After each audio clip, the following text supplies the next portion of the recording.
Coming to you from Atlanta, this is The Science of Self, where you can improve your life from the inside out. This is your host, Russell, and today is August 11, 2022. Happy Thursday. Today, from Peter Holland's book, SchoolGrit, we take a deep look at one of the greatest failures of all time, Thomas Edison.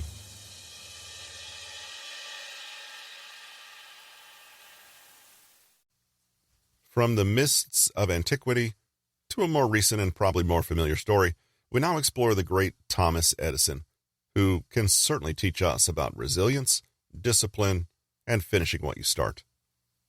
Most of us are at least somewhat acquainted with the story of Edison and his unfathomable determination, i.e., I haven't failed, I've just found 10,000 ways that don't work. It may not seem like it at first, but Edison shares quite a few characteristics with the other people on our list.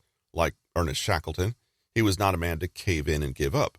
Like Beethoven, he was flexible and committed to doing the work he knew in his heart was most valuable.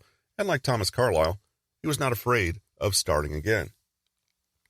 The anecdote is that Edison tried 1,000 times before he finally figured out his most famous invention, the light bulb. Actually, the truth is more impressive. He tried 2,774 times.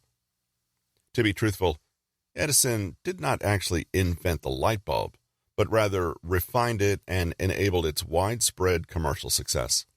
It was Humphrey Davy who first invented the electric arc lamp, and Warren de la Rue who proposed the now recognizable design of a coiled filament inside a vacuum tube. Joseph Swan made the next upgrade by replacing expensive platinum filaments with carbonized paper ones, and later cotton. The Canadian Woodward and Evans light was filed to be protected by patent in 1874, but in 1879, Edison bought out these patents, and along with a few tussles with other patent holders, eventually took over and became the household name associated with light bulbs. But Edison was an uncommon blend of businessman and scientist, and he certainly made a significant contribution to the light bulb as we know it today. He got to work developing a filament that was formed from carbonized bamboo. This version could burn for 1,200 hours and be mass-produced, two factors that allowed Edison's version to dominate the market. Let's return to the near-mythical story of the 1,000 failures, though. It's hard to quantify exactly what counts as one failure, but Edison kept meticulous records, and 2,774 is the number of experiments it took to reach the point of commercial success. As it turns out, the famous Edison quote is not quite true to life, and Edison is reported to have said something similar in relation to his work with the battery, not the light bulb. In the 1920 biography, His Life and Inventions by Frank Dyer and T.C. Martin, Walter S. Mallory, a friend of Edison, is said to have told the following stories. The research, had been going on more than 5 months, 7 days a week, when I was called down to the laboratory to see him, Edison. I found him at a bench about 3 feet wide and 12 feet long, on which there were hundreds of little test cells that had been made up by his corps of chemists and experimenters. I then learned that he had thus made over 9,000 experiments in trying to devise this new type of storage battery, but had not produced a single thing that promised to solve the question.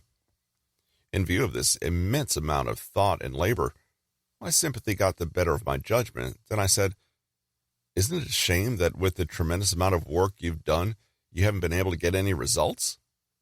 Edison turned on me like a flash, and with a smile replied, "Results? Why, man, I've gotten lots of results. I know several thousand things that won't work." So, whether it was 1,000 or 10,000 attempts, or whether it was from one design or another, the point remains. Even accomplished inventors do not achieve results on the first few tries. And while Edison's attitude is viewed today with admiration and respect, it is in fact nothing more than the natural perspective of a scientist. In science, the goal is not lofty or ego-based.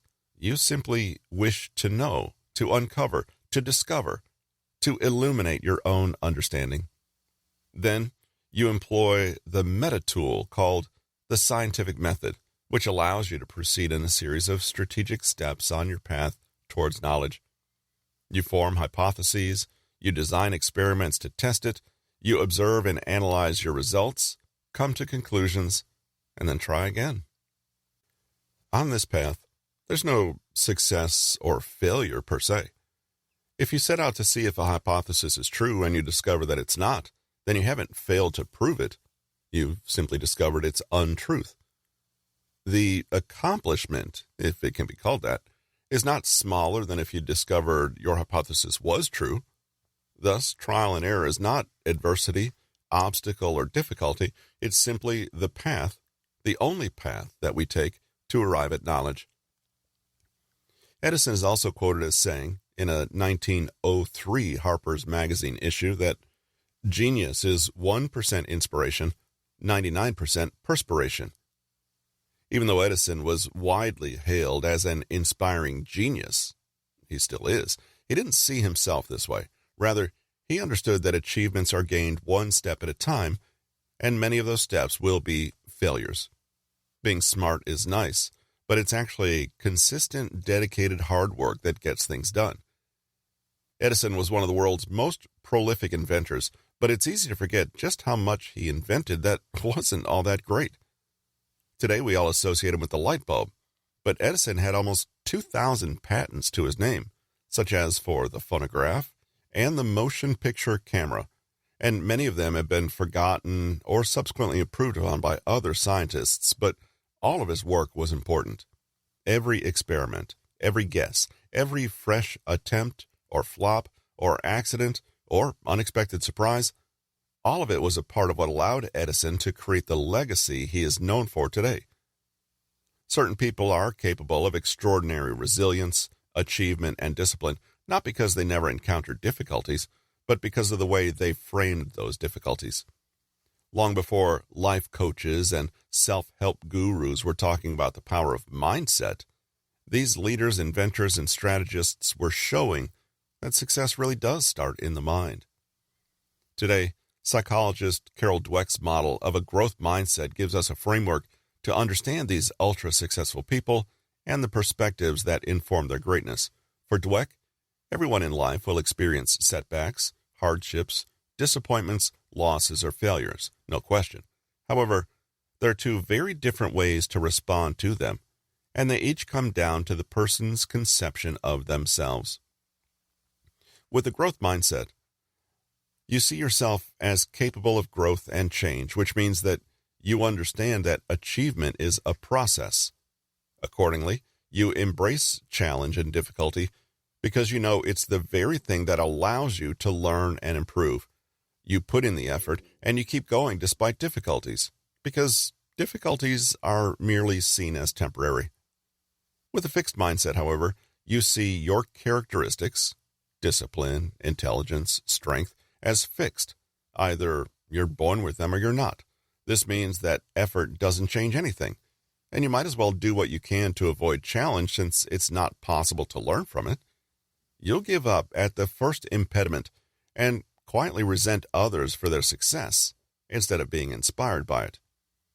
If your perspective is built on growth, then you're able to think, I don't know how to do this yet, but I'll figure it out. From a fixed mindset, you simply conclude, I don't know how to do this. It can't be done, ever. Can you see how all the people we've covered so far have demonstrated in their own way a powerful growth mindset? Again, it's almost as though the word resilience is not quite right. It implies that we're out there in the world facing the onslaught of attacks, setbacks, painful losses, and so on, continually raining down on us. Resilience is then how good we are at tolerating all without complaining. But the people who are really resilient don't actually hold this view. They don't see setbacks, failures, or disappointments in the same way. If something doesn't work, they don't frame it as a tragedy. They just note that it doesn't work. This immediately frees them up to do something important, figure out what does work. Rather than seeing things that don't go their way as some uncomfortable hardship dished up by the universe, they remain curious and open-minded, like scientists. What does any result, teach them? Failure, you see, is as important to your learning as success. If you're a scientist, your success is only defined by your understanding. So long as you try, you have data, and that data is valuable. With a growth mindset, you are in continual dialogue with reality rather than passively accepting whatever you can see on first look. You ask questions, and you keep asking them. If your questions go nowhere, you ask new ones. What are the right questions to ask here? What am I missing? If you're not getting the results you want, you investigate the kind of tool you need to do so. Sometimes that tool is yourself. You need to ask, what kind of person do I need to be to achieve my goal? There are many great lessons we can learn from someone like Thomas Edison, but most of them spring from this fundamental perspective on life. Edison teaches us a subtle mindset shift. We shouldn't strive to avoid failing, but to fail better. Can we embrace our failures and learn from them? Can we make our failures mean something? Consider that there were many inventors and scientists working on electric light and various bulb designs in Edison's lifetime. Many of them might have been more intelligent or luckier than Edison, but none of this would have mattered if they had made a few attempts and then given up shortly after. Today we consider Edison a great inventor, but most of us would harshly judge someone who tried something 1,000 times and still hadn't figured out how to do it, right? That's the difference. Edison was willing to continue trying long after other scientists and innovators would have given up in frustration. In fact, by sheer volume, Edison failed more times than many other competent inventors had even tried. This is its own kind of resilience. It's not born from a sense of divine right or conviction, like Carlyle, and it doesn't stem from a sincere passion about your life's ultimate purpose, like Beethoven. Instead, it's something infinitely practical. It didn't work? Try again. That's all. Edison was reported to work sometimes 18 hours a day. He said, "Our greatest weakness lies in giving up. The most certain way to succeed is always to try just one more time." The next time you face an outcome that you don't like or didn't expect, don't fight with it or assume that it's all over for you. This is just more of the fixed mindset talking. Instead, get curious. Learn more. You'll instantly find that all the things you were calling problems actually aren't. It's just life, and you're simply trying to find your way through it. Your attitude and response to failure matter more than the failure itself. Naturally, you don't have to be a literal scientist to cultivate this kind of mindset. And invention, hard work, and originality are not confined to any single area of life. If you think that you're not the kind of person who belongs in the same class as Edison, think again. He was a man who struggled with his early schooling and experienced poverty growing up. According to him, if we did all the things we're capable of, we would literally astound ourselves. Are you one of those people that walks around convinced that their limitations and flaws will always hold them back, that things are bad and won't get better? Well, look around at the world. How much of it was created by people who refused to believe that was true? Fear and self-doubt can be crippling, but if we're courageous and adventurous, who knows what we could achieve? Almost everyone, scratch that. Everyone will occasionally reach a point in life where they feel they're at a dead end. It may not look like there are many options available to them, but they're all ready to throw in the towel. But think of it this way. There's always something better out there. You just haven't found it yet. The perfect light bulb design was always there, waiting for the man who was patient and dedicated enough to travel the distance required to reach it. Whatever's bothering you right now, change your perspective by realizing that a potential solution is out there. You're just not there yet. One way to look at resilience is to see it as an ability to endure misfortune. But the best way to endure is, paradoxically, not to endure at all. Get up and do something about it. If you don't like something, change it. If your old plan is blown up in your face, dust yourself off and make another, better plan to replace it. It's only human to feel overwhelmed at times or to get discouraged by endless setbacks and problems, but try to remember that there are also endless possibilities. If you think you've tried everything, well, you haven't. Look again. Realize that dwelling on problems doesn't make them go away, but taking action brings you one step closer to something better.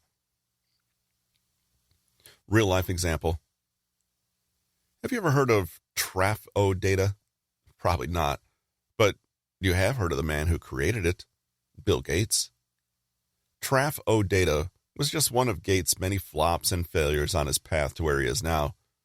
Likewise, the Apple Lisa was a necessary failure along Steve Jobs' path to success, and Walt Disney's idea for Mickey Mouse was originally rejected by MGM because the studio felt that women would be afraid of mice.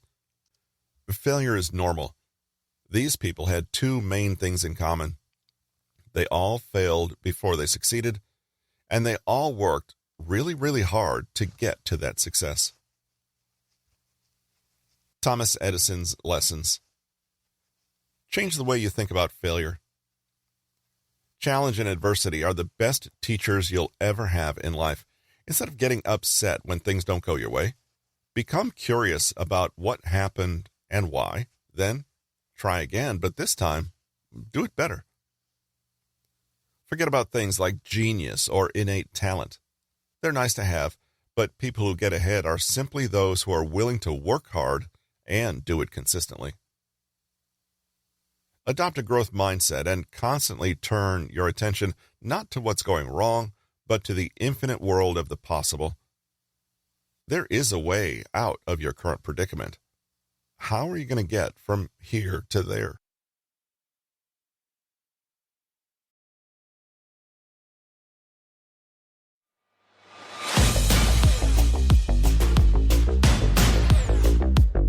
Thanks for joining us today on The Science of Self, where you improve your life from the inside out. See you next Thursday, and until then, hope you have a great weekend.